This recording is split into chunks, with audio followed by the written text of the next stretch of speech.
Hi, we're sisters Amy and Nancy Harrington, the founders of the Passionistas Project, and we're thrilled to welcome you to tonight's Passionistas Persist Awards ceremony.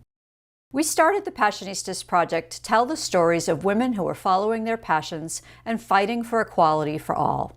The more we spoke with women for our podcast, subscription box, and the Power of Passionistas Summit, the more we saw a common trait in all of them.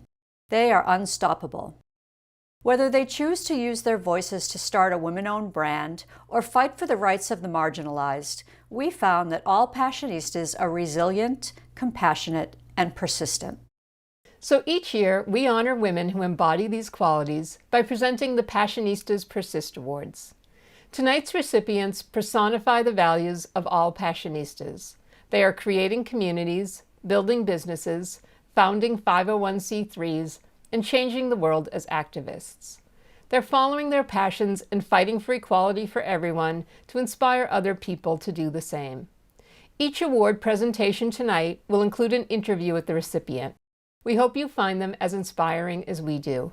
We'd like to start with our first award of the evening, the Nova Award. In astronomy, a nova is a star that suddenly becomes increasingly bright. And so the Nova Award honors a businesswoman who we feel is a shining star in her field and in her community.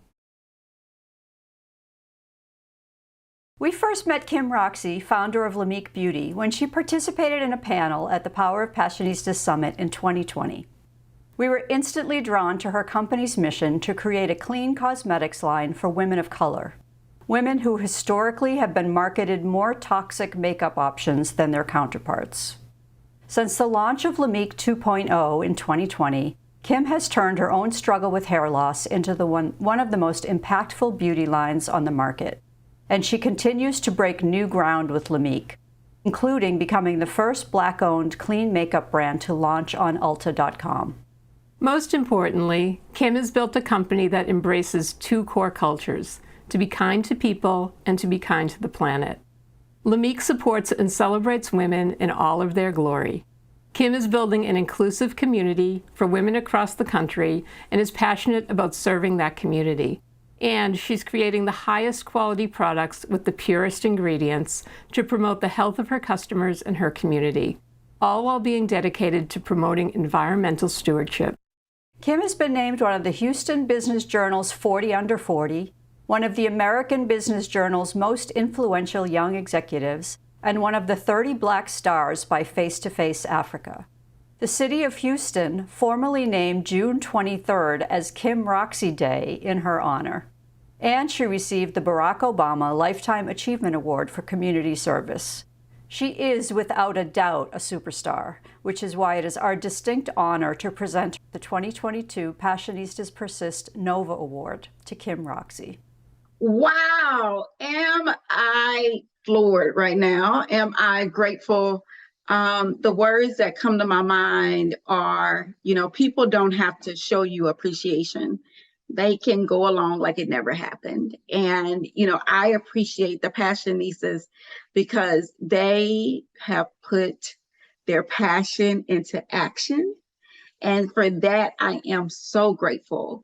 Being on this journey of creating an inclusive, a very kind makeup line in a world of beauty that sometimes seems intimidating, took a lot of passion, and it took a lot of grit, and it took a lot of belief. And so I thank you all for endowing me with this award and seeing the work that we're doing at Lamique as one to be honored.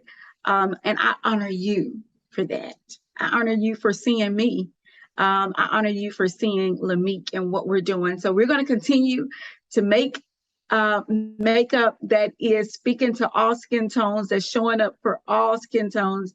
But more than that, we're going to continue to be there for women in ways that others have forgotten about us. Thank you. What are you most passionate about?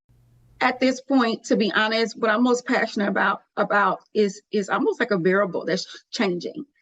Right now, what I'm most passionate about is enjoying every moment and encouraging others to do the same. Like, that's what I'm really passionate about right now, is soaking in every single moment and giving others the freedom and reminding them that they have the freedom to do the same. And so in beauty, I'm always in a woman's ear, right? I'm always there for her. And right now, that's my most pertinent, passionate message, is to enjoy every moment right now. What inspired you to create Lamique Beauty? I have the inspiration from my mother, who believed in me when I was 21, who helped me financially, put her $500 to help me open up my own makeup shop when I was graduating from college. But she later developed metastatic breast cancer and passed away the year before my daughter was born. And now my daughter is named in honor of my mother, Loretta.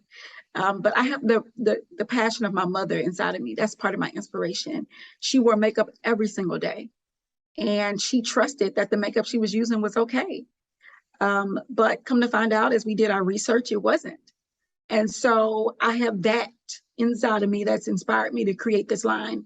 And then I also have the desire for all women to see themselves in beauty. And so I remember going to the makeup counter when I was in high school, senior, and for prom, and getting my makeup done and looking like a ghost when I left, because my face was so ashy and so gray and so like a cast on my face. And I was thinking to myself, this doesn't make me feel beautiful. This doesn't make me feel good. And thinking, we need makeup that makes people feel good. All skin tones needs to be accepted and appreciated. And so those are the things, right? And when I created my first product for Lamique, it was inspired by my personal diagnosis with alopecia, a form of alopecia that I have that causes hair loss. And my first product was inspired by that, our Revelation Brow Duo, to fill in my own eyebrows so they could frame my face, because 75% of the framing of your face comes from your brows. Why was it important to you to build not just a company, but a community of women? Because I wanted, women to realize how powerful we are together. So there's this staggering statistics that talk about, and that I know, that 0.006% of Black women raise venture capital, 2% of women raise venture capital. But with crowdfunding, for instance, women actually do better with the raising funds in a crowdfunding atmosphere. And what does crowdfunding take? Crowdfunding takes in community. So I remember going to ifundwomen.com to set up a rewards-based crowdfunding campaign. And I was able to raise the money that I needed to launch my website, do all the stuff I needed to do to get ready to launch. And all of that happened because other women read our story, believed in our mission, and said, hey, I'm gonna put $25 behind it, $50, $100, $250. And that's how we were able to raise the money to launch Lamique. So I think that, for me, community is everything, because we get to show each other what we can do when we come together, when we band together. And everybody's input and contribution can add up to mean a lot. And now our community shows up for us in so many different ways. For us to be on Ulta.com, that was because our community showed up and voted for us to win a pitch competition. And that's how we got on Ulta.com. It wasn't because I knew the buyers or anything like that. All of this work is from the ground up. This is like, I'm just like anybody else who's watching. Like people watching are probably more important than me. Like, I am not a celebrity. I am not anybody important. I'm just a regular old girl from Houston that, gets to travel a lot of different places so I can expose myself to different things. But it's nobody I knew, that was going to give me sort of this leg up, right? All I had was my faith in God and utilizing that to say, hey, when we come together, I've seen it happen in church. I've seen people raise money at church to pay, one of the ladies' light bills or something like that. I've seen people come together, do stuff. And that's why I saw it. And I sort of mimicked it in crowdfunding. And that's why I believe in community. Why have you decided that kindness is a cornerstone of your business? I remember someone asking me what Lamique stood for, Nancy. And I was Originally, I'll tell you, Lamique actually was my name spelled backwards, and the LA from my middle name. And but I never had told anybody that. That's just something, that's how I created the name, and that's what I had. But when someone asked me what Lamique stood for, in that moment, I said it out. I was like, and it was the first time anybody ever asked me what Lamique stood for.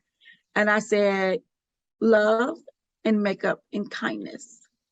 And so the first time somebody asked me what Lamique stood for, I could not say Kim spelled backwards. That didn't even come out, because all the work I did to put into creating Lamique, I was doing it beyond myself. Like, if it was for me, I would have not done it. Like, I would have stopped. Like, once the challenge comes up, I would have been like, I'm good. Let me go do something else. But it wasn't about me, and it's not about me. And so in that moment, when someone asked me, what does Lamique stand for? I said, love and makeup and kindness. And I said, love and kindness is your true makeup, because beauty is revealed and not applied. I think that for me growing up, makeup and all of that was associated with people. You had all these different stereotypes and connotations towards makeup. And I didn't identify with some of those. I didn't feel like I was just this pretty girl wearing makeup. Then I didn't feel like, I didn't feel like, oh, I want to just cover up and I want to put on makeup. I didn't feel like I was fitting in these boxes that people had put.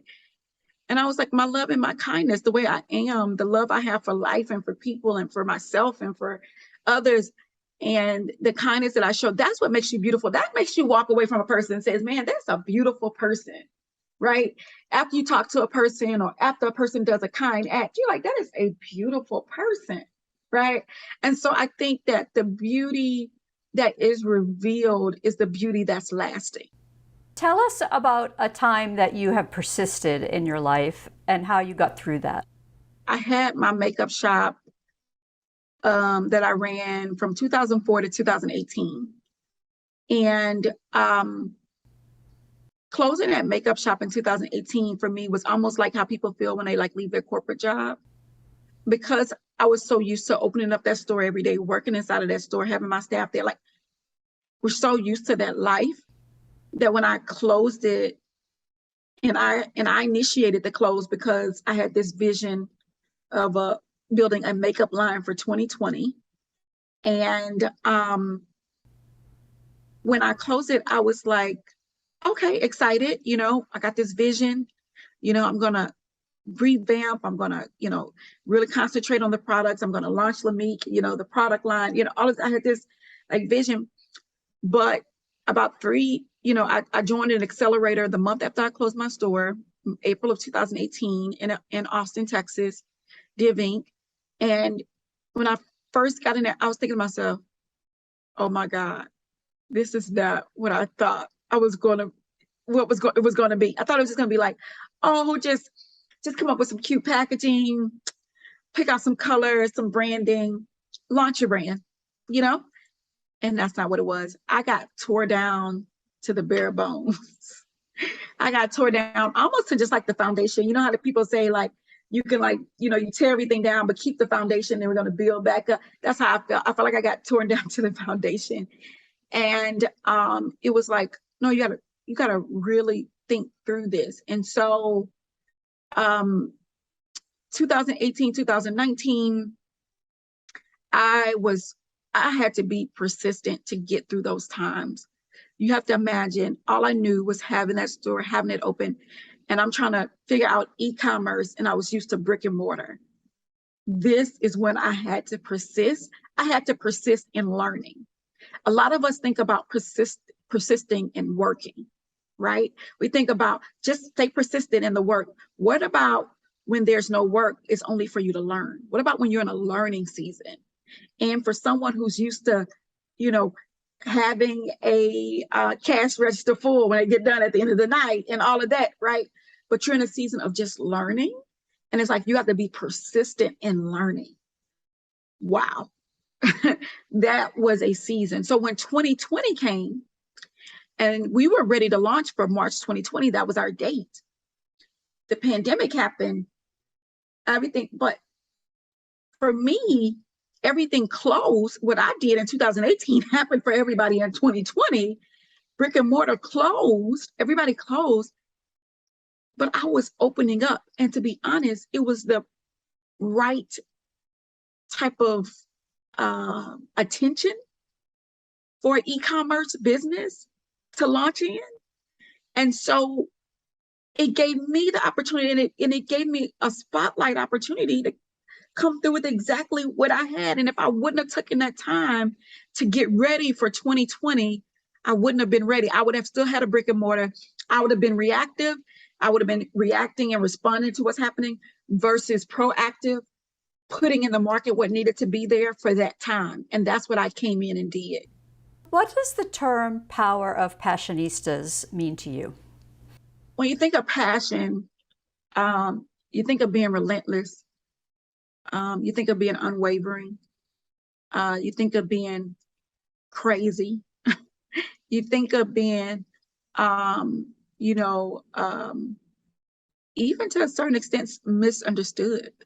And sometimes it's not that you're doing something wrong, but it's other people's understanding. They're missing it. They're missing it, right? And they're understating what you're doing. And so, but then at some point, they rise up to the occasion to understand what you're doing at some point, at some time, at some juncture. And you have to be persistent enough to keep going till people get there, right?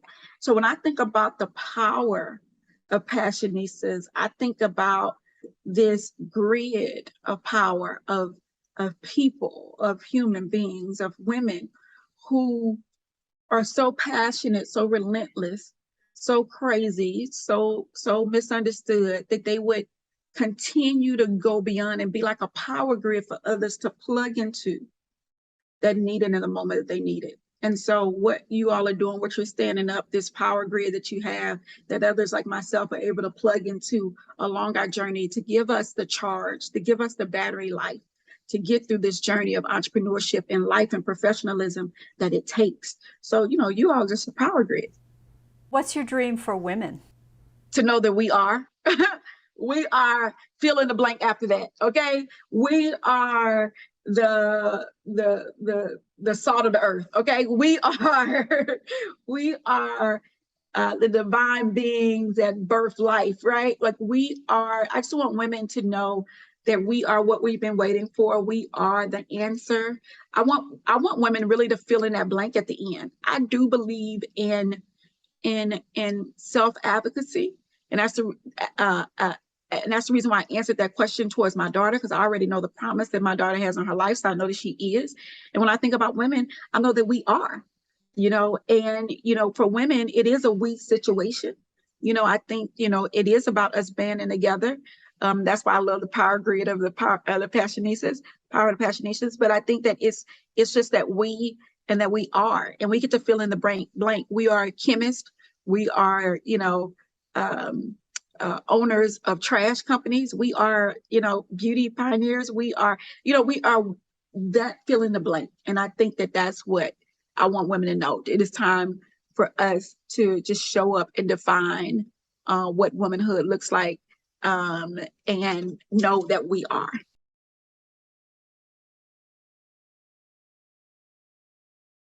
Our next award is the Passionistas Persist Vanguard Award, which honors a woman who's leading the way in the development of ideas and building communities. The award will be presented by Julie DeLuca Collins and Dali Rivera, who nominated this year's honoree. Julie is the founder and CEO of Go Confidently Services and the host of the popular Casa de Confidence podcast. Dali is the creator of the Diversity and Anti-Bullying Academy.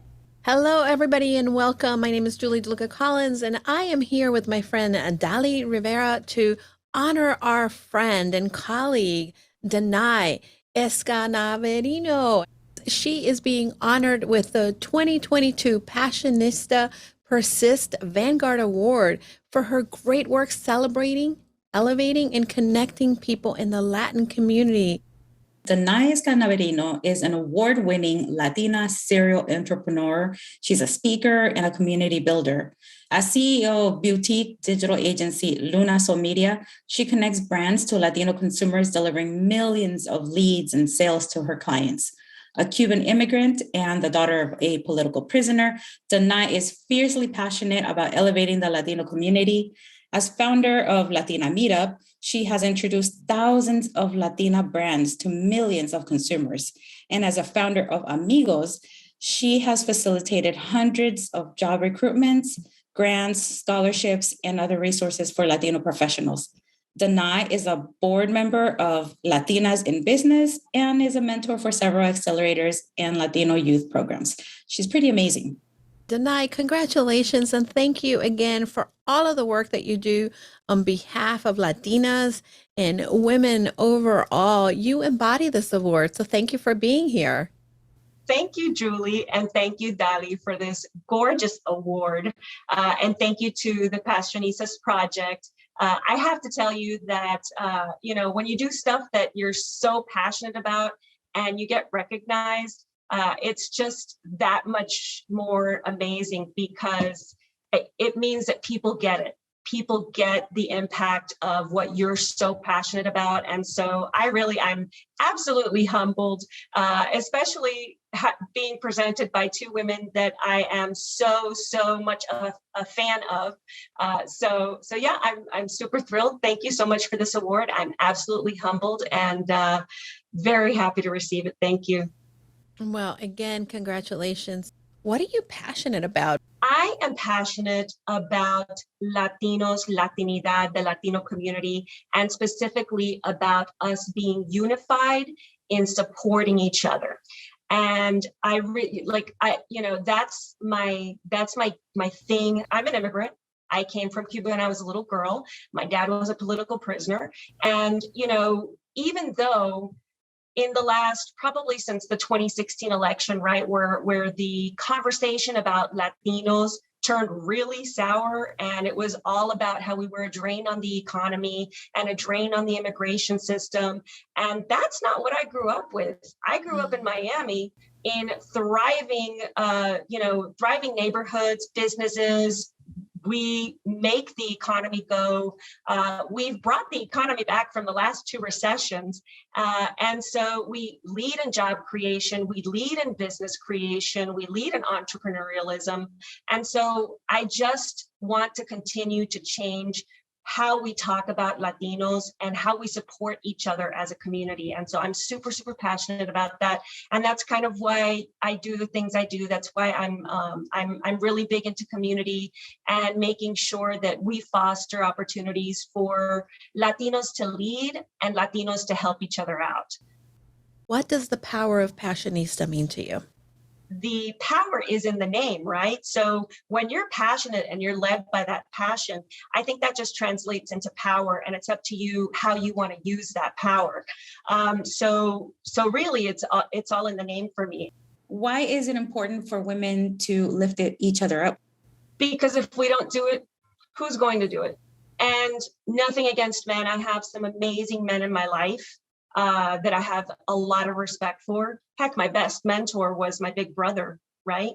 But they navigate through life with a totally different lens. Everybody has a different lens based on so many different variables, right? And so you don't know what you don't know. It's like my kids. My kids don't know what it's like to be poor. My kids don't know what it's like not to be able to pay for your light bill, right? And so I can tell them as much as I want until I'm blue in the face about what it was like growing up without anything, but they'll never know. And so that's kind of the same thing with men. Men just don't know the challenges that women face. They can be great allies, but you don't know what you don't know. And so because we are women, we have that in common. We understand those challenges that we face, whether it's misogyny, whether it's, pay inequality, all of the different wonderful challenges that women face. So it's up to us to help each other out. It's up to us to elevate each other and really walk that walk with each other, because nobody else is going to do it. So it's our responsibility, and we need to take that responsibility and really help each other out and, be sisters and do our thing for each other, help each other out. Could you talk a little bit about the actual work that you help and that you do on a day in and day out to elevate the voices, to elevate the community, and to really push forward initiatives that help to support the Latino community? First, let me tell you a little bit about what I do for a living. I own a digital agency. I've been in digital marketing for over 25 years. I joke that I'm a digital dinosaur, but really I am. And so I have the privilege of working with brands to connect them to multicultural consumers, mostly Latino consumers in the US and in Latin America, also in Spain and Portugal. And so I have this point of view that's very different because I see, being that I have to deal with the data, I see just how important we are as a demographic, right? We represent over 2 trillion in GDP. 2 trillion in GDP.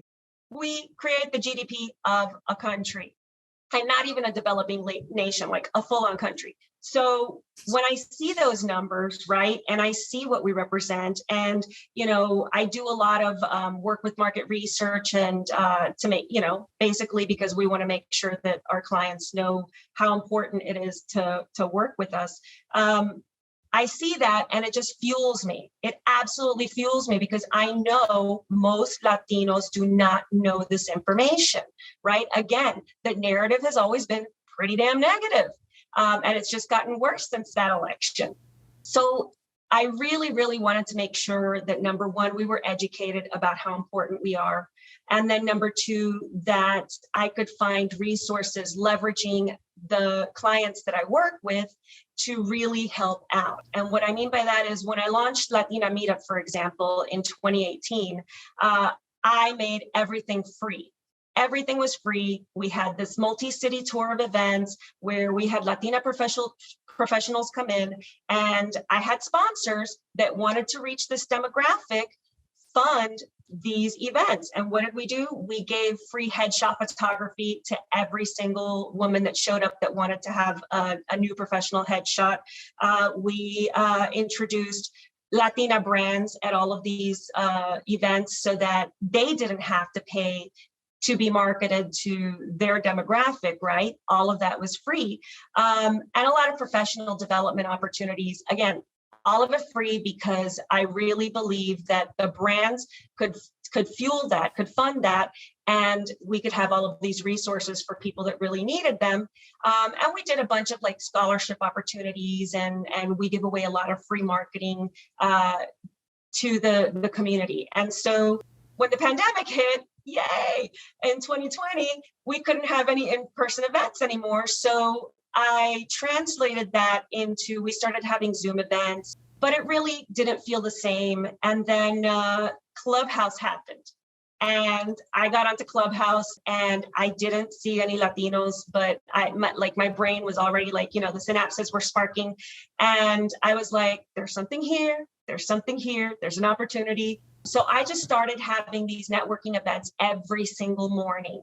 And every single morning we'd get more people joining and more people joining. And the community ended up, being like 38,000 strong. And we started having events where we featured Latinas You Should Know, which Dali has been a great integral part of that, where we've interviewed Latinas that are doing great things in our community, whether they're an author or a speaker. We had the president of the Girl Scouts, and we had Dolores Huerta, and so many amazing people. And I just wanted to make sure we connected them with our community so that we could support Latino initiatives. We've done recruitment events to get people jobs. We've done educational stuff, all of it framed around supporting our community, elevating our gente, and giving opportunities and connecting people with opportunities, like what we did with the Comcast Grant Initiative. Those are some of the things that we've been able to do with these communities, always keeping everything 100% free, because I really believe that, the brands will support it. Do you have a time where you felt that you really had to persist? I've had my struggles, right? I came over here as an immigrant. We were poor. My dad was an alcoholic, very toxic childhood. I was the only woman in many spaces in my, in the early parts of my career. I would go to trade shows with like 10,000 people, and I was like one of maybe a few women, and definitely the only Latina in meetings. My gosh, I remember the first time I went into a board meeting as a director of marketing for a company, a startup that had been acquired. And the CEO, I guess he didn't like my confidence. And he actually tried to belittle me and asked me to order coffee for everybody, when really I was there to make a presentation about all of the things that we were working on. And stuff like that has happened consistently in my life. But I have something that I feel like it's a superpower, and that is my perspective. My perspective is, I am so lucky. I literally won the freaking life lottery just for the fact that I get to live in the United States and I get to chase my dreams and my goals, and it's all on me. And I get to bring people with me along the ride when they want to come with me, and if they're ready. And that's why I'm always trying to educate our community about, look, we're super powerful. Like, change your perspective. A lot is wrong in society. A lot is wrong in the world. A lot is wrong in this country, but a lot is right. And mostly the opportunity is right. I have 60 something cousins and aunts and uncles still living in Cuba who have absolutely zero future, zero opportunity, can barely make, ends meet. There are no ends to meet. There's nothing there. So that's my perspective. Every time I feel like something is difficult or I have something to overcome, that perspective kind of reminds me, okay, but you're in a position of real privilege because you have opportunity and it's on you. Danay, what's in the future for you? My goal right now is to continue to build our community and continue to teach people how to be influencers. Some people already are, they just need a little bit of help with the branding or whatever. Again, always being free. So my view is, in the next 2 or 3 years, we're going to have an army of Latino influencers that are going to be just doing great, whether they want to be paid as a creator or whether they want to be a speaker, but hopefully getting them to also continue to share the message that we are important, we are powerful, and we need to stick together and be unified. What is one word that you want to leave with the listeners, that they know, they're not meant necessarily a Latino or part of the community, but how can they participate and be a part of the community and part of our table and also make an impact? There is a word in Spanish that I use a lot. It's dale, which means let's go. It's if you are passionate, if you're looking for a community, if you're looking to grow, to be mentored, to mentor, come hang out with amigos and dale, just let's go. For our next award, we held an audience vote contest and asked the Passionistas community to vote daily for the woman-funded or woman-centric 501c3 that they wanted to see honored with the Passionistas Persist Visionary Award. The nominees were To Live to Cure, Aaron's Coffee Corner, Batonage Woman in Wine, Be Humanitarian, Home of Champions, Mary Rose Foundation, Miri's List, Paint the World, and Project You First. You can learn more about all of these amazing organizations at thepassionistasproject.com. The recipient of tonight's Passionistas Persist Visionary Award is Carolyn Koppel from Aaron's Coffee Corner. Carolyn began Aaron's Coffee Corner after spending many long nights in the pediatric intensive care unit with her son Aaron. Her organization provides 24/7 access to free, fresh, quality coffee in the family great rooms of hospital PICUs. Aaron's Coffee Corner's mission is to provide the smallest of comforts to the family, friends, and caregivers of critically ill children by providing something familiar in an unfamiliar place. So it's our honor to present the Passionistas Persist Visionary Award to Carolyn Koppel. It's an honor to receive the Passionistas Persist Visionary Award for our efforts in providing direct support to people that often get overlooked in the medical jungle we call healthcare. Parents are a crucial part of the puzzle, and Erin's Coffee Corner wants them to know that we see them.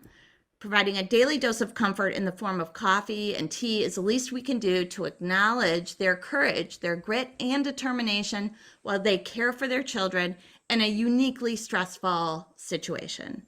Erin's Coffee Corner is thrilled to accept this award on behalf of all of our persistent supporters who voted and acknowledged the work that parents, families, and caregivers and guardians do for their critically ill children, not only when they are in the hospital, but what they do for them every day. We would never have been able to make the progress we have made without the help of Keurig Dr. Pepper, the Ann and Robert Lurie Children's Hospital of Chicago, and all of our supporters, family, and friends who voted. They voted with their daily Wordle or, with their morning coffee, or they stopped me on the street while I was walking my dog to tell me they were voting every day. And it was just such an honor to know that people were out there listening and supporting us, and we had no idea. It's just an honor to receive this award. It's our first. We hope we set an example that will allow it to be the first of many. We are so proud of the organization because Erin is a part of it, and we are all in the now, and people can see where the idea was born. And we just thank you for acknowledging us. It's really, really lovely. Tell us what you're most passionate about. My passions have changed over the years, and right now, those things that are most important to me is helping other people. So as we have worked on our project, I see the impact that we have made, and it creates a greater passion for me to continue what we're doing. I think Erin's Coffee Corner and my son Erin are my drivers, and they're my passion at the moment, along with the rest of my family. Tell everybody a little bit about Erin. Oh, Erin is 17 years old. We started Erin's Coffee Corner when he was 13. He is nonverbal and non-ambulatory. He has an underlying disorder called dihydropyrimidine dehydrogenase deficiency. Right now, he's the only living survivor of this disorder at this age. So we're very lucky to have him, and we've had great help along the way. He is a critically ill child all the time. He is chronically ill. He suffers from epilepsy, but he's, all those things that he can't do. One of the things he can do is he can light up a room with his smile. He's super handsome. He's engaged with the world around him. And we are proud of all the things that he has done in these last 17 years. And what he has given us has really created an outlook of, appreciation. It's kind of cliche, but you really do appreciate every day he wakes up. So it's just one of those, he's just really the light in our lives in so many ways, and so many other people's life as well. Tell us more about Erin's Coffee Corner's mission. Erin's Coffee Corner provides a safe place for people to go and get direct support by getting a cup of coffee or a cup of tea in the family great rooms at Lurie Children's Hospital's pediatric intensive care units and their neonatal intensive care unit now. So we've created a space where they can go grab a cup of coffee or tea and really just take a moment to get out of their room with their sick child and refresh and just clear their mind for a minute. So what we try and do is create an environment where people feel they can take a moment for themselves and really stay present for their child while they're in the hospital. So many charities focus on the patients. Why did you decide to create an organization that really focuses more on the families? Because I am the family. it was a selfish thing to do, right? It was all about me one night late in a room by myself, and I needed coffee. So I think that it makes it even more important because it's part of my community. And I realize that these people need coffee like I need coffee in the middle of the night or whenever I'm admitted into a pediatric intensive care unit because my son is sick. So I think that it was just circumstance that brought me to the place where I could think about providing something that I know others would really appreciate. And that took me a long time to do. I mean, Erin is 17, and the first few years are hard. It's hard to have a critically ill child that you're caring for 24/7. I had a lot of help, and I'm very lucky about that. But there's a lot of mourning, of loss, of all the things that you're not going to have with your child. And it takes a long time to kind of work through. And it's been 14 years past his prognosis. He wasn't supposed to live past the age of 3. So when we look around at ourselves, we're very lucky. Erin is pretty healthy. And I think that is what triggered me thinking, oh, maybe we can do something for others who are in the same situation because we've been there. We know what the situation is and how we can help them. And I knew from personal experience that coffee was something that was missing, to help those families, because if you help the family recover, the child's going to recover, right? If the people that are caring for the child are tired and disillusioned and disappointed and upset, those kinds of things can be managed a little bit by having a little time to themselves, to restoring their own being, their self-worth, how to get back in the game and walk back into that room and really stand up for their child and help their child get better. Tell us about a time in your life that you persisted and how you got through it. Trying to get Erin's Coffee Corner off the ground is my key persistent moment. It took close to a year for things to kind of get everybody in line and on the same page, and to say just to say yes to helping these parents in the pediatric intensive care unit. You'd think that there was already coffee there.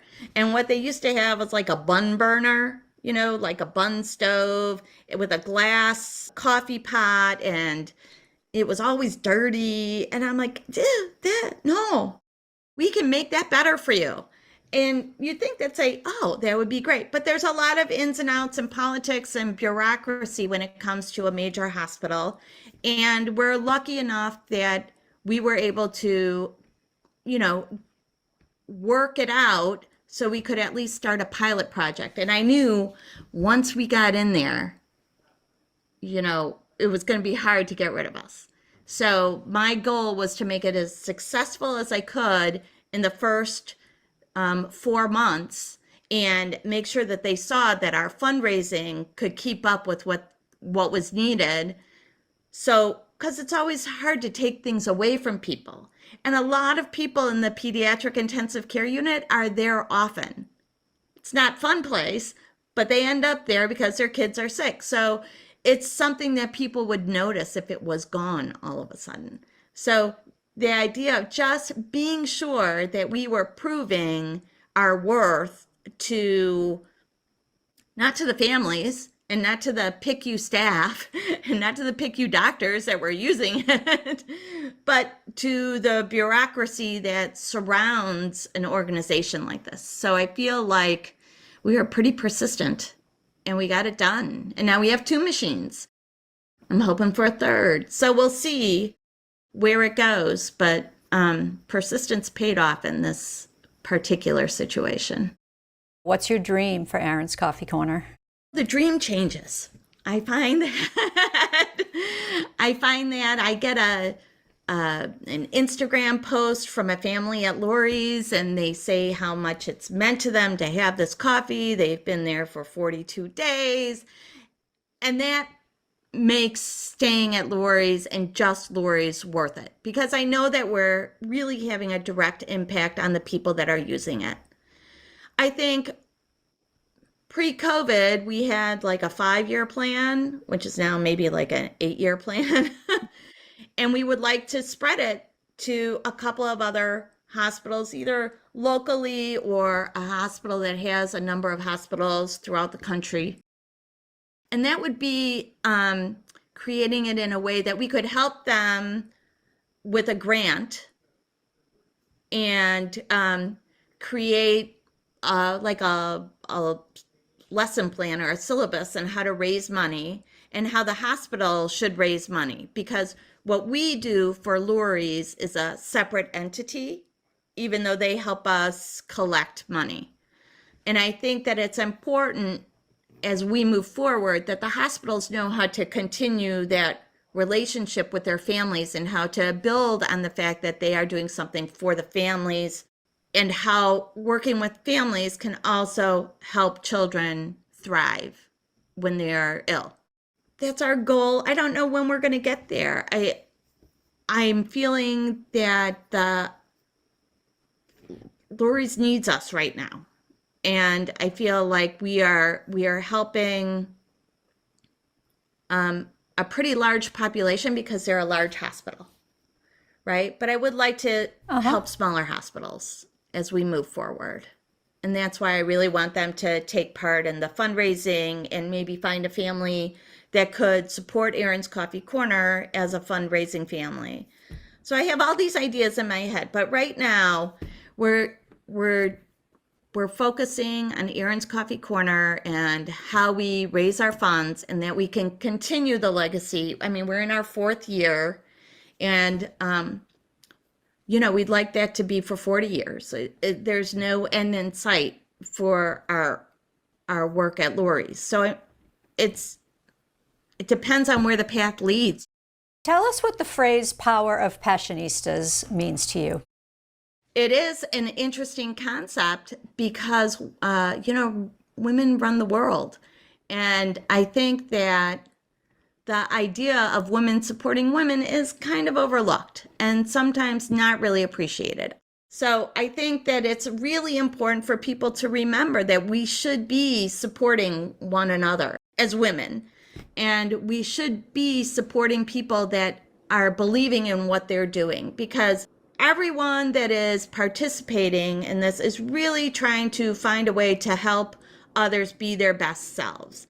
Whether that is, remembering to be kind or remembering how to act in an office or to vote, those are all things that can bring more gusto to what women can do in the world. And it's an important time to remember that.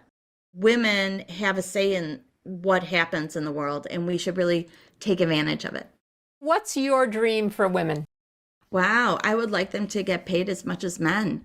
I would like them to be appreciated for working from home. I would like them to have a right to choose what to do with their body. I mean, these are all very basic things that really haven't quite hit the threshold yet. And I think that we need to look around and help those basic levels of necessity be reached.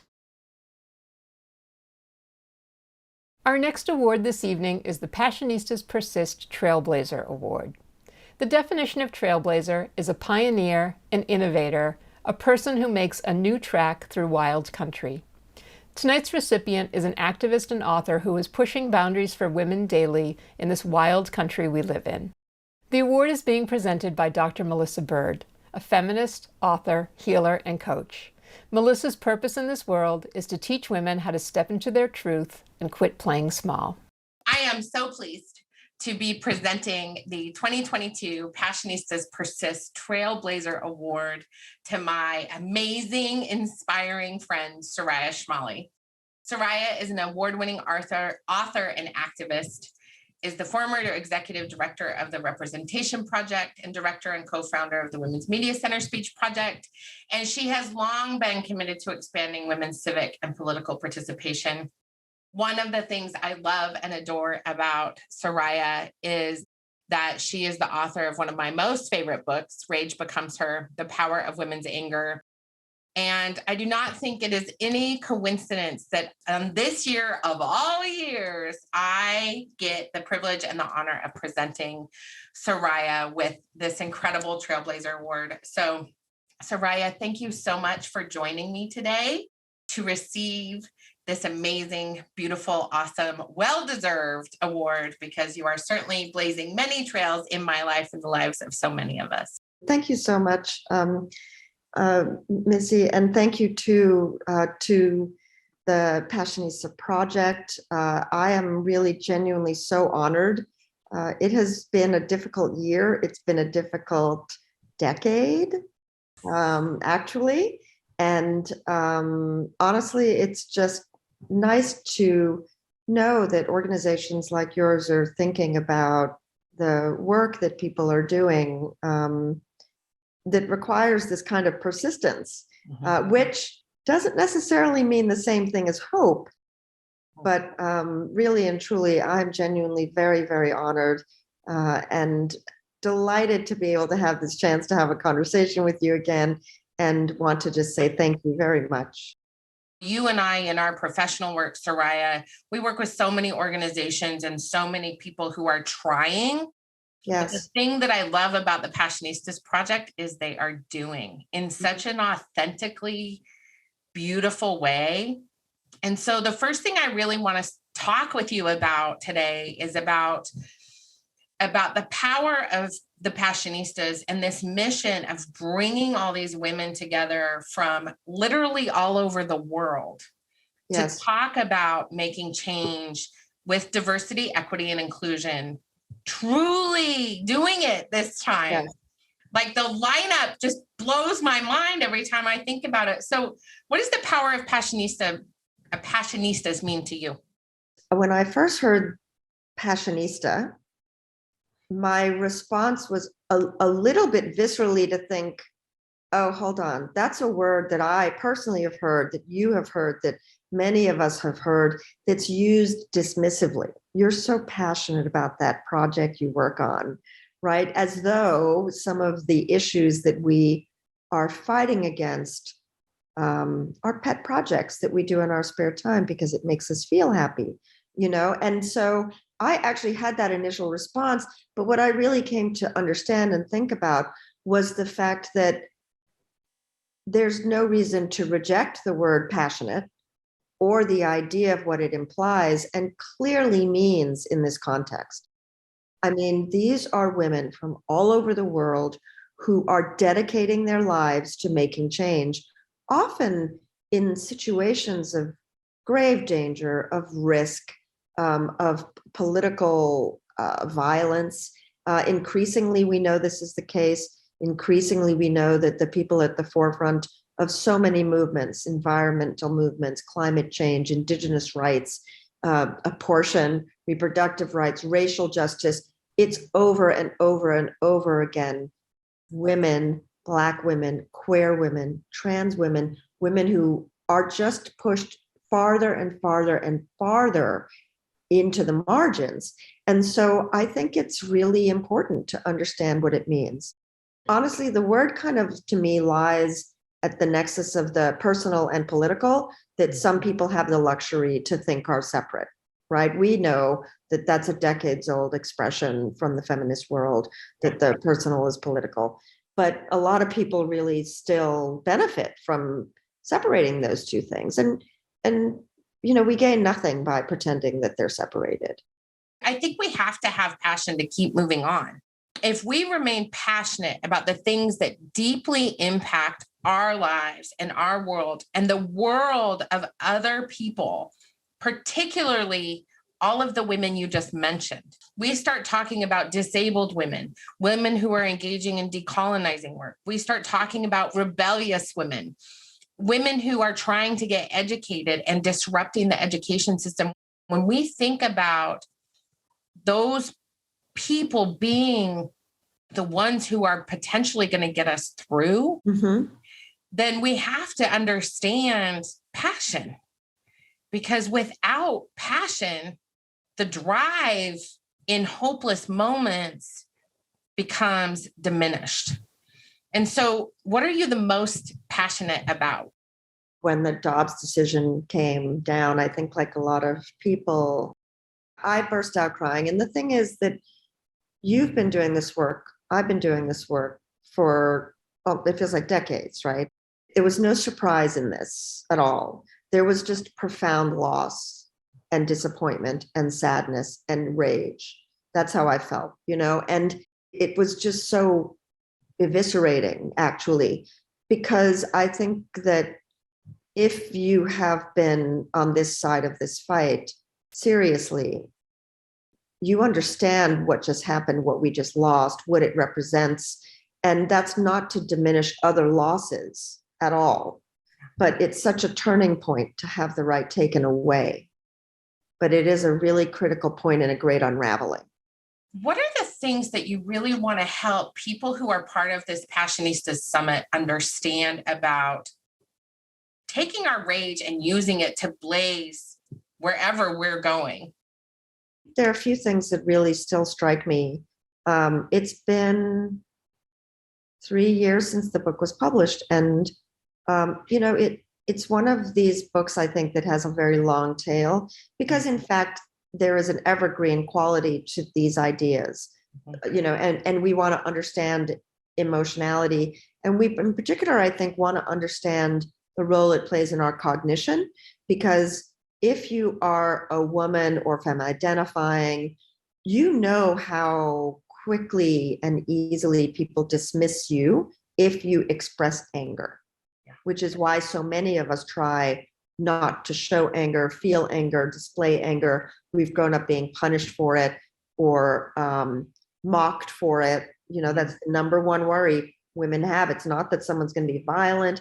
It is that they will be mocked for expressing anger, which is an expression of need or an assertion of will, right? And we're not supposed to have either of those things. But I think that there are a few things. One is to be a trailblazer and to use your passionate feelings and beliefs doesn't require that you take on the whole world all at once or have an institution or a structure. The whole fact of trailblazing is that you find a new way. You find a way that makes sense to you. And then most times it also makes sense to other people, but they just either didn't do it or didn't think of it or didn't have the time, but are so appreciative of the fact that you might do it. And so for some people, that might be organizing a local choir to resist peacefully in a certain way, right? To other people, it may be writing legislation. To other people, it may be mobilizing transportation. Who knows what it is, right? But I think it's really important to not feel paralyzed by the idea that there's a way to trailblaze. The point is, it's risky. Yes. You have to take the risk. People may call you stupid or, any number of terrible, terrible names, which 100% will happen. So you really have to really fundamentally be okay with people not liking you. That's the other lesson that really strikes me about being passionate and being angry. As part of that, we are so expected and socialized to be likable and to put others first and not make other people uncomfortable. Trailblazing always makes people uncomfortable. We need more people to be very profoundly uncomfortable. When we come together and hold each other in all of this and we connect wherever we're at, then we can start to figure out ways to move through this.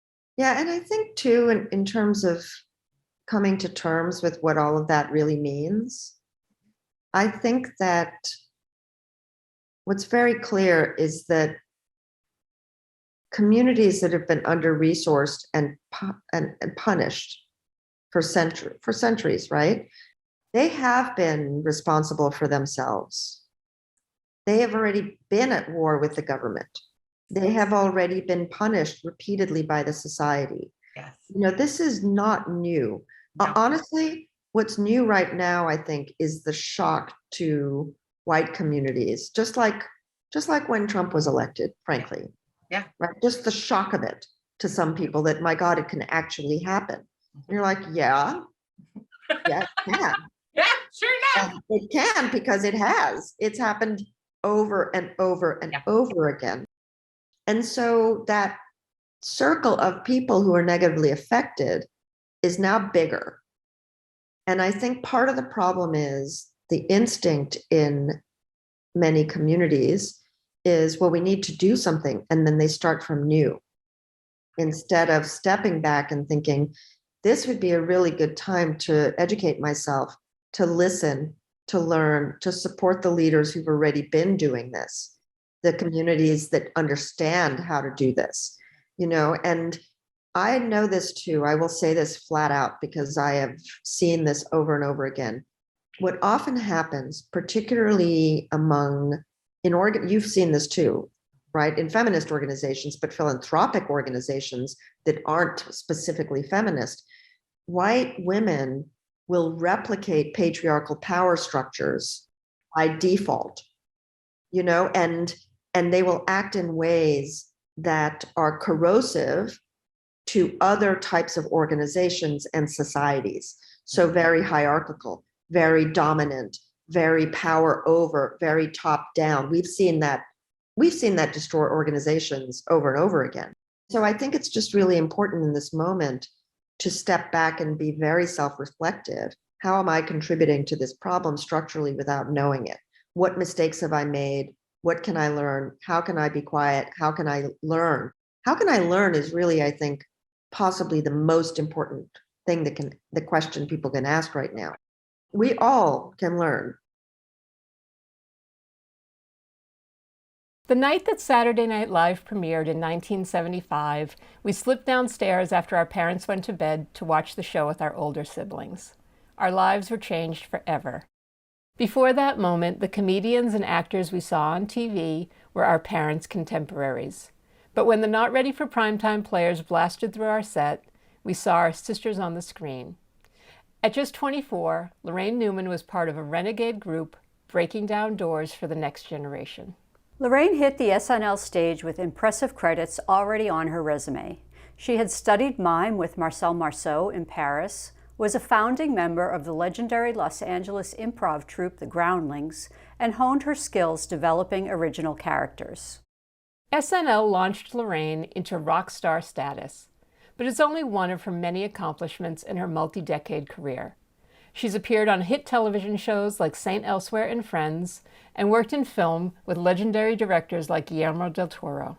Laraine is on the board of San Francisco Sketchfest, regularly appears in the long-running award-winning Broadway show Celebrity Autobiography, and has written for Esquire, The Believer, and McSweeney's. And she's one of the most prolific voiceover actors in the business, lending her talents to animated classics including Finding Nemo, Monsters, Inc., Despicable Me, and Shrek. As she says in her memoir, May You Live in Interesting Times, she bore witness to and participated in many significant cultural moments in the country, and that's pretty cool. And through it all, she persisted. So it is our distinct honor to award the Passionistas Persist Icon Award to Laraine Newman. Thank you so much to the Passionistas Project for this award. It's a privilege to be able to follow your passions in life, in my case, all things comedy, and to ultimately make a living at it. I don't take that lightly. The field I work mostly in now, animation voiceover, is very egalitarian because nobody can see you. You're anonymous. They just know what you can do with your voice. What I've learned is that in a business like mine, you have to be good enough at what you do as to be undeniable. And that takes courage in the face of so much failure and rejection. Well, courage and what the hell else am I going to do? I don't have any hobbies. I continue to try and improve my skills, to learn new things and see what other people are doing, new voices, points of view, and style. That inspires me so much. Although I've worked hard, I suspect I've had less obstacles than the other people that are championed by this wonderful organization, the marginalized, to be specific. As the mother of 2 LGBTQ children, I see progress.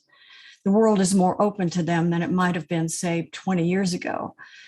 But we have a long way to go. And thankfully, there are entities like the Passionistas project that are the uplifting gatekeepers, if you will. Again, thank you so much. What are you most passionate about? Well, I'm passionate about, I guess, justice in the first place.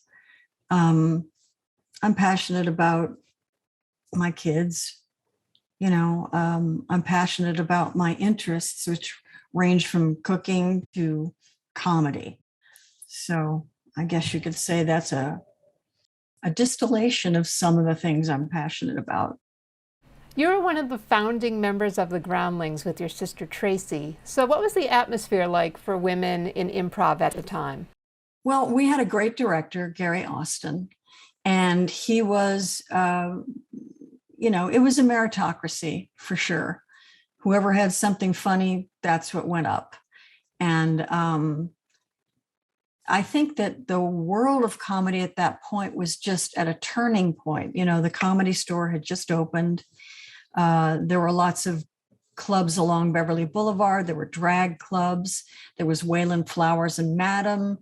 There was a great Australian comedian named Daphne Davis, who was also an impressionist. And there was a openly gay comic at the Comedy Store named Falstaff Wilde.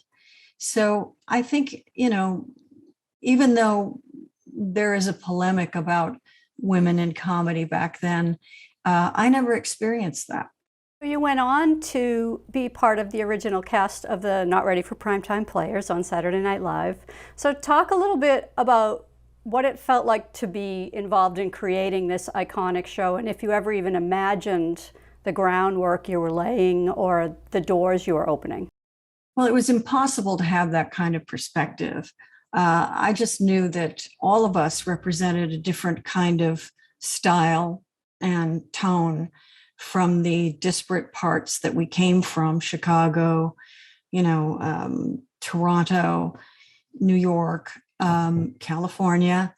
And it was a great kind of stew of a whole new generation of people that represented something that you'd never seen on TV before. We, were so kind of, the redheaded stepchild for NBC, wanting to just slam something into that time slot, because Johnny Carson didn't want the reruns on Saturdays. So we never even imagined anybody was watching us. But it was thrilling to be able to say, hey, I want to write a sketch about a girl who's from the Valley as a stewardess. Well, I've done that in the Groundlings, but, can I do that? Yes, you can. What? Great, So it was that kind of thing. Do you feel like you and Gilda and Jane supported each other and leaned on each other back then? And what kind of ways did you do that? Because we all came from an improv background, that's a very cooperative art form. So naturally, we supported one another. The high stakes competition we weren't really aware of until later, but we all knew that none of us could do what the other one could do. So it wasn't a matter of competing with each other. We were really competing with ourselves.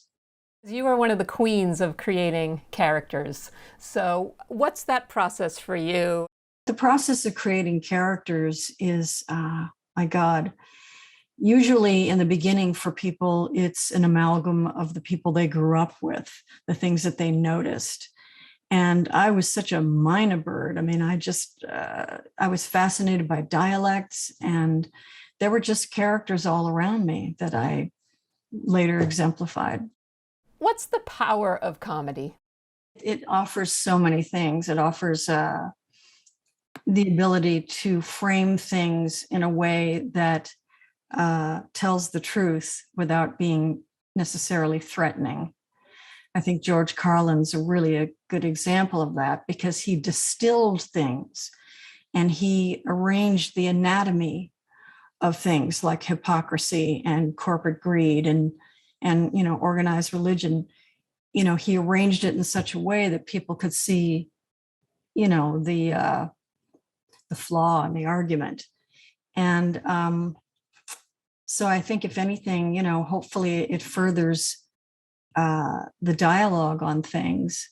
You have two incredibly talented children, Spike and Hannah Einbender. What's your dream for their future?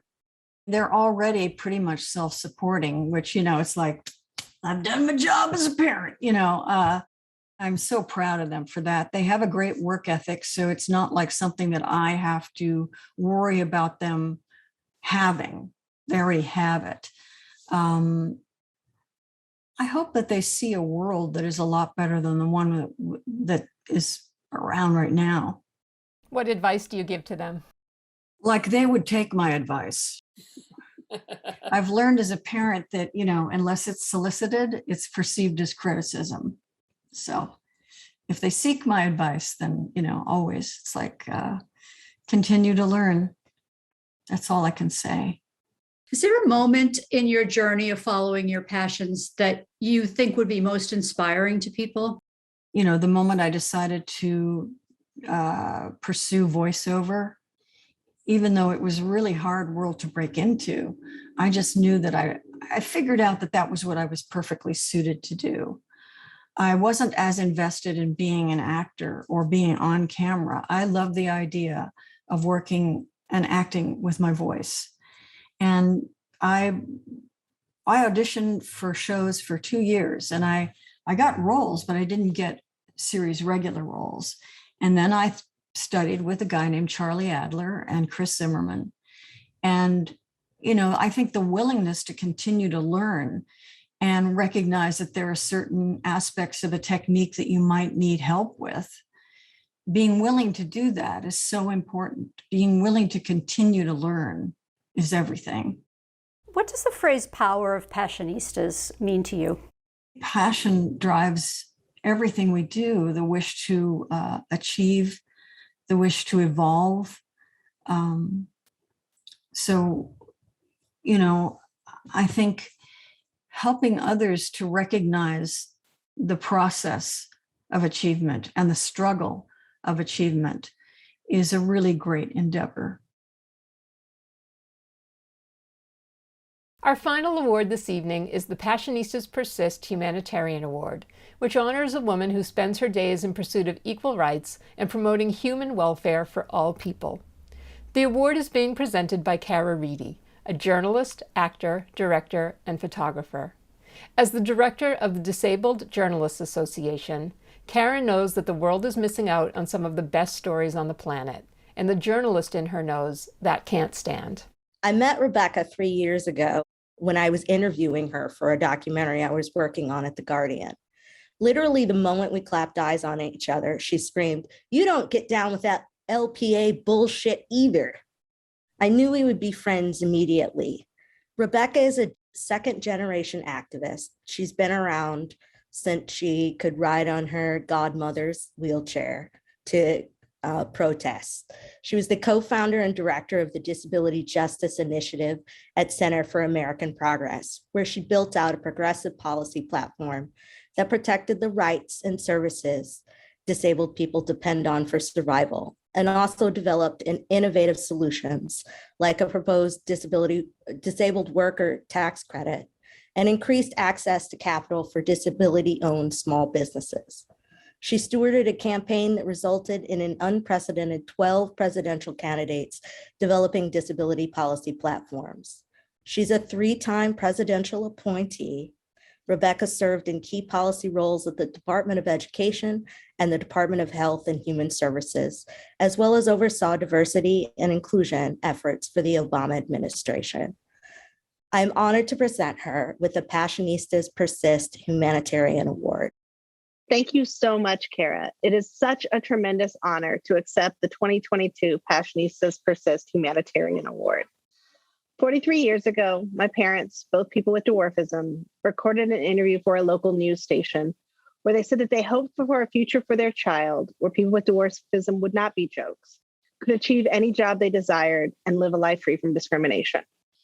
Their work as activists and advocates paved the road that led me to youth leadership programs, to the University of California, Santa Cruz, Go Banana Slugs, the White House, numerous campaigns, and today at the Ford Foundation. As the mom of three, I find myself honestly wishing the same thing for my children today, 43 years later. If there was anything I learned from my mom, a single mom who became a single mom when my dad left us after she got accepted into college, was a lesson in persistence. Sometimes the only way out is through. And in troubling times like these, there is no one else I would rather be in the trenches with, working our way through all of this hot mess, than all of you fellow Passionistas. Thank you again for this tremendous honor. I always like to think about like how people grew up, and like I grew up in a house full of Black people because we're Black, that persisted through the civil rights movement, but I didn't have a full understanding of like disability as an identity, how they intersect. Just I was a little behind kind of in my understanding of disability and oppression. How do you feel like you being a second generation activist in this space has prepared you to attack the problems of oppression of disabled people? How did your understanding of your oppression as a child lead you to this, and having your parents kind of lead you to it? My parents never hesitated to talk about either our oppression that we faced as people with dwarfism or the privilege that we face. And, you see, I have a Good Trouble banner up in the background. My dad was the son of a federal judge in Selma, Alabama. I have no problem using the term a white supremacist federal judge in Selma, Alabama, who routinely threw freedom riders in jail, who oversaw the travesty that was the Reverend James Reeb trial, and who filed an injunction that made it a violation of the law for 3 or more African Americans to congregate in Selma and talk about voting. And that history was never hidden from me. My parents were very open in talking about how my dad was raised, how he was brought up, his parents and siblings' perception of the world and their place in it. And, for my dad, yes, he was, the younger son of this big time jackass of a judge, but my dad was also the only little person in his family.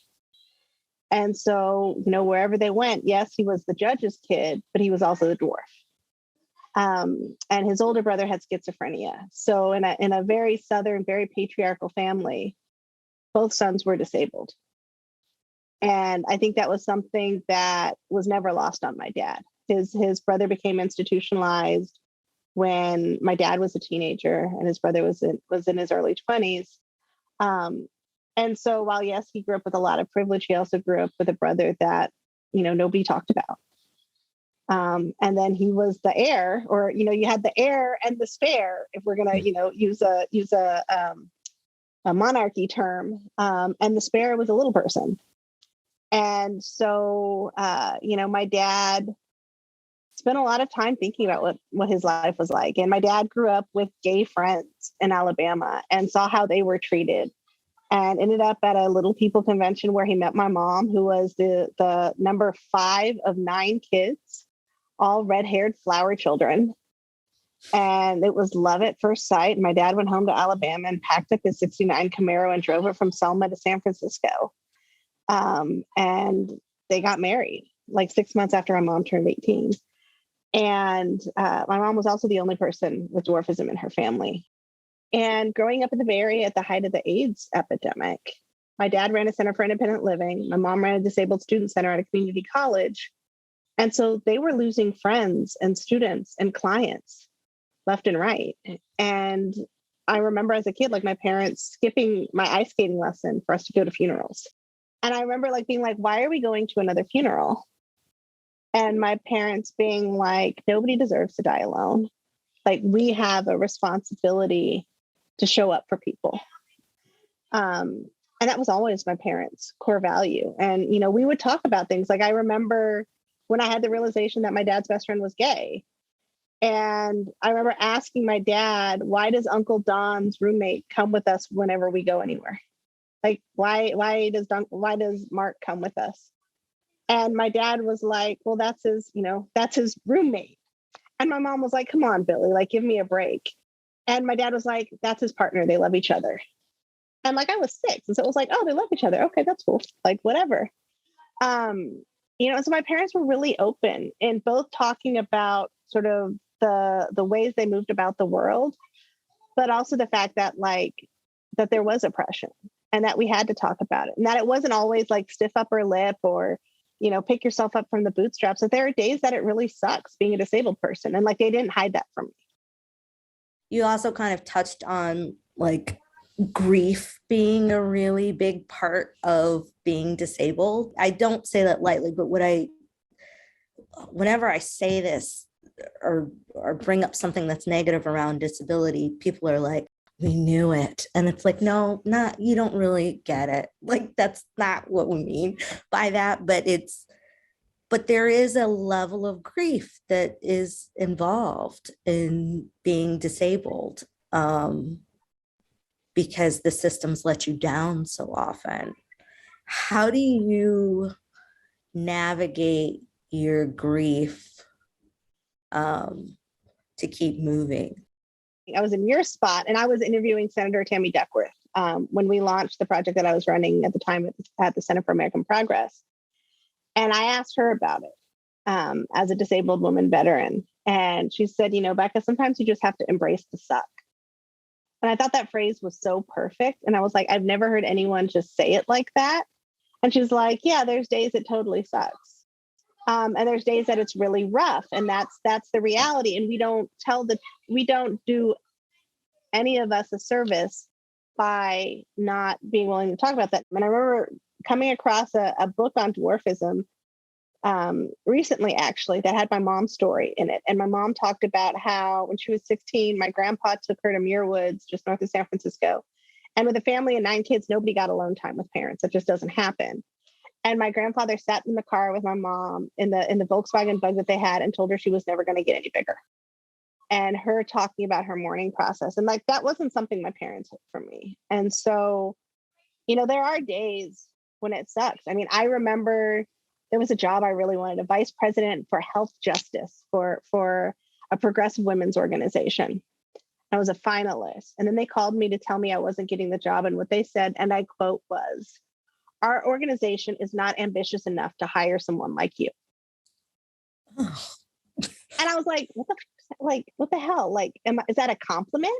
Is it an insult? Like, how do I even take that? And I remember being like, oh, okay. Like, you're proud that your organization has such a ass backwards view about the world. You know, and so I think it's just, it doesn't mean you're not proud in who you are. It actually means that you have just, you know who you are. Can you talk a little bit about how you've approached kind of building this groundbreaking sort of platform and base? For so long, the number one thing holding back work in the disability rights and justice space was we don't have money. And so I remember when I was at the National Council on Disability, actually, no, even before that, I remember when I was working for President Obama, and I needed to find people with disabilities that were experts in housing policy. And I made like 30 calls and I couldn't find anybody. I was just like, oh my God, this is ridiculous. Why is there this problem? And, you know, part of the problem is because people with disabilities live in a state of legalized, codified poverty. And so folks don't go to college or can't go to college, can't afford going to college. Or if they go to college, they can't work because if they work, they'll lose their health insurance. And I remember just being like, what would it be like if like money wasn't the problem? Like, what could we build? And so I started years ago building this list that was originally entitled Things That We Need. And it was like a cross disability rights community housing portfolio, like policy agenda. Like what do we, like, what are the issues? What are the problems, et cetera? Like, what else do we need? Why do we keep, I remember saying, like, why do we keep funding exoskeletons when disabled people by the thousands die every year as a result of bed sores? Like, Jesus, do we need another damn exoskeleton? And why is money going to this? And people are like, oh, the averages and the abled are like, oh, look, it's an exoskeleton, so you can walk too. Yeah, but I'd rather not die of a bed sore. And so I just started building a list. And then when I was asked to apply for the job at Ford, the list became a bit more formal and turned into cool shit I want the Ford Foundation to fund at the back of a notebook. And in it, I'm very specifically laid out, like, we need a place doing work on immigration reform. We need to fund work supporting Native and Indigenous folks with disabilities. We need a disabled journalists organization. We need we need an organization of disabled doctors. Especially during this pandemic. And so much of the health reporting is just so crappy. So if we have good journalists and we have good doctors, like, that's a package deal. We can move something forward. And I need a disabled economist. I want to be able to break down the numbers so we can actually tell the real story around disability and poverty. And, like, if we're talking about reparations, have we thought about how reparations would impact disabled African Americans? No, we haven't. Well, how do we make sure they don't screw African American disabled folks? And can I get an economist to build out that work? Because I know we're really going to need it, but no one's doing it. And that's, like, the most fun part of the job, is sometimes just, like, sitting back and being like, okay, so if we get this, this, and this, like, what's the next thing? What would be really cool to do? Like, who? And also at the same time, being at a place like Ford, like, I joke all the time that when I was at the White House, everyone took my calls. No, like 90% of people took my calls. 100% of people take my calls when you give away money. And I was lucky that I had friends that worked in the foundation space that were like, enjoy it now, because when your time is up, nobody will answer your calls. They're like, so, like, use it. And so continually thinking of, like, what are the spaces we need to be in? And how can I use the privilege that I have in my role at the Ford Foundation to get our people into those spaces and make sure that they're supported in those spaces and that they can thrive in those spaces? Because it's not just getting in the door. Because, like, you can get in the door and then be surrounded by a room full of assholes. But how do we make sure it's the right door? How do we make sure whatever we're funding is set up to thrive? How do we make sure the people on the other end get it and are going to truly welcome and embrace and not just accept, but amplify and support disabled folks and disabled issues in that way? Your kids are third generation now activists, and they're already, like, persistent. They're persistent, yes. Which they're is persistent. Great. Where do you hope to get the disability rights, civil rights space to hand off to them? I want them to not have to choose whether they're Black or they're disabled. Like, I want them to be able to walk in a space, whether it be a disability majority space, African American majority space, and be welcomed and celebrated and supported for who they are, regardless of who their mother is and what I had to do to lovingly encourage those organizations to stop being butt heads and let them in. I want them in those places and thriving, if they want to be. I want Kaya to be proud of the fact that Elizabeth Warren made her pinky promise to consider running for president one day, and that Elizabeth Warren called her to ask her about her presidential platform that she had me post on Twitter. And at the same time, I want, if Kaya wants to say, you know what, I want to be a teacher instead, or I want to be a mom. Like, I want those choices to be her choices and not choices she feels are imposed on her or limited by society. And I want Kendrick to feel okay for just being an average, I want good jobs for average kids. Like, light bulb turner is just not good enough. Like, person who hands down stuff to their mom from the top shelf of the grocery store. No, like he can go to college too. He can do real things. What does the power of Passionista mean to you? It's the power of the fight. It's the power of not giving up. It's the power of the possible, the thinking about in this moment, feeling not excited about the world, but still not losing hope. Like still having hope that we will get to a place where we can live our fullest lives, bring our whole selves unabashedly and proudly and excitedly to whatever table we go to. Or if we don't like a table, you know what? We pull out a chainsaw, we saw the damn thing down, set it on fire, and we have a campfire. And we set a campfire that we can all bring our whole selves to. Thank you so much to all of this year's recipients and presenters. These women, all of our participants in this year's summit, and all of you watching are the people who are changing the world, and we are honored to have you as part of the Passionistas community.